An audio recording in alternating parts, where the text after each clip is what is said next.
In order to give these school readings some context, let's first take some background measurements in our local environment. In this first clip, you can see that we're outside the Maple Corner Community Center, and the meter is showing 12.7.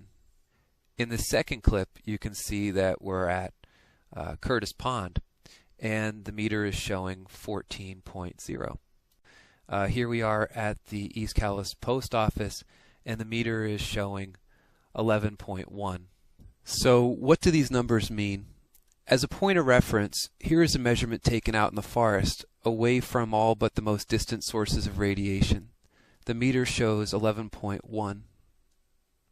When you compare the readings from this remote natural setting to the other readings that we took in town, you can see that there really isn't that much in terms of background radiation in our local environment.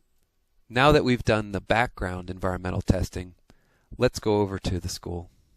The Calais School's Wi-Fi system is set up with 5 routers placed in various locations in the building.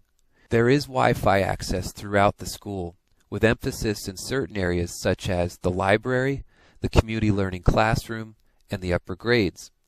All children in the school currently use Wi-Fi enabled laptops. Children in the lower grades share a set that is wheeled around on a cart, and children in the upper grades have their own for full-time use. Thanks to the help of the Director of Technology Services, we were able to set up one of the upper grade classrooms for our test. So here we are at the 5th and 6th grade classroom. The meter's showing 500. We're approaching the router, which is where it's going to be the highest. And as the number goes over 999, it's going to show a new digit there. Look, 6 point something. That means 6,000 right next to the router. Out in the middle of the room, it's around 700 or 800. And as we approach the laptops, they themselves have a wireless transmitter in them because they need to be able to communicate with the router across the room.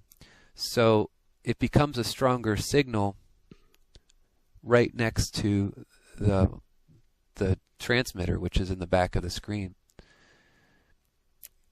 Here you can see close to the front of the laptop where your lap would be, or where the student would be sitting. The numbers are several thousand, 2,000 to 3,000. So here we have the classroom test results. In the center of the room, it was 800 millivolts per meter. In the direct vicinity of the laptops, it was around 1,000 millivolts per meter. And in front of the laptop, it was 2,857 millivolts per meter. Now, of course, I knew that the numbers were going to be high, but I had no idea that they were going to be that high. To give you an idea of how high these are, I went and I took test readings at a cell phone tower in the area.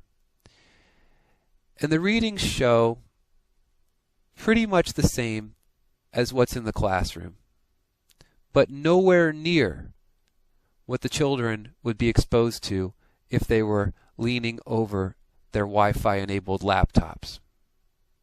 These laptops and the Wi-Fi network produce 3 times the microwave radiation of a cell phone tower. Most of us would never imagine that this would be the case because it doesn't make sense. It was never explained to us before, and we'd never even know about it if it weren't for a meter. Would you as a parent, even for a second, consider a cell phone tower on the school grounds?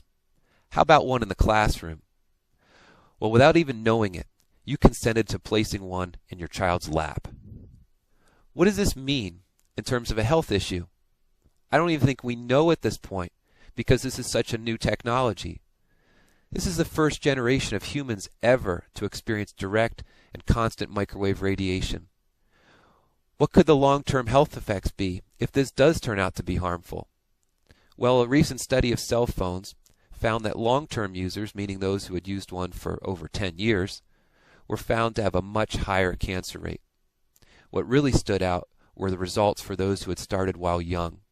For these individuals, the increased risk was over 500%. Children absorb more radiation than adults.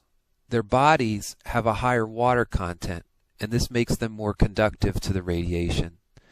They are also more vulnerable because their skulls are thinner, their brains are still growing, their immune systems are still developing, and their cells are still rapidly dividing. When you think about how much radiation exposure this generation would get by being near these wireless devices all day long, it's really staggering. The cumulative results would greatly exceed anything that's been studied so far. This amounts to a giant experiment that we are taking with something so precious as our children. Why would he even consider risking their health for something so frivolous and unnecessary? Fortunately, there's a fairly easy solution, which is to hardwire the computers. Hardwiring is safe in that it emits no microwave radiation. The connection speed is much faster, it's more reliable, and the overall network would now be secure. Cables can be routed neatly and cleanly with wire protectors to prevent tripping over the cords. The cost in many cases is negligible. The only issue appears to be losing some of the convenience of being cord-free. Convenience is not an acceptable reason to risk the health and safety of children. Please, do your own research on this so that you can become well informed. I've provided links below this video that will give you access to the studies and other information that you're going to need. The best single source for the scientific research would be the Bioinitiative report. If as a parent you decide that these risks are not worth taking and that our children's health and well-being is so precious that it should not be part of an experiment, please let your school know. Beneath this video is also a link to a non-consent form that you can send to your school. This will inform your school district of this public health issue and let them know that they need to make sure that they fulfill their moral and legal responsibility to providing a safe learning environment. Thank you.